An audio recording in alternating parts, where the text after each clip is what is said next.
पहिलं तर खूप विचारपूर्वक आपल्या सगळ्यांच्या माध्यमातून सगळ्यांना आवाहन करतो की प्रमाण वाढत चाललं आहे की नाही नक्की, चिंताजनक आहे की नाही नक्की, पण 70 लाख लोकसंख्येचं शहर हे जवळजवळ आता गेलं कामातून.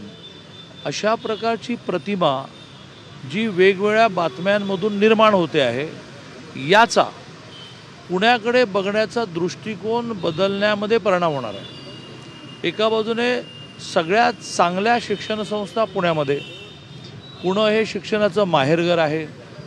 आज पुण्यामध्ये महाविद्यालय आणि विद्यापीठं ही इतकी झाली की कुठलाही अभ्यासक्रम इथे नाही असं नाही. इंडस्ट्री इथेच जास्त, हॉस्पिटल म्हणजे वैद्यकीय सुविधा इथेच जास्त. अशा एका प्रचंड विकसित होणाऱ्या आणि जगामध्ये नावारूपाला येणाऱ्या म्हणजे देशातलं 8वं मोठं शहर भौगोलिक आणि लोकसंख्येदृष्टीने हे मानलं जातं. कुठेतरी हा अतिशय मोठमोठ्या बातम्या, पुन्हा एकदा मी हे पहिलं करेक्ट करेन की म्हणजे चिंताजनक नाही का आहे, म्हणजे सगळ्यांनी म्हणून प्रयत्न केले पाहिजेत की नाही केले पाहिजेत, पण प्रतिमा जी 70 लाख लोकसंख्येच्या शहराची आपण अशी करतो आहोत की आता हे एखाद्या जगातल्या व्यसनामुळे पूर्ण वाया गेलेल्या शहरामधलं एक शहर झालं की काय,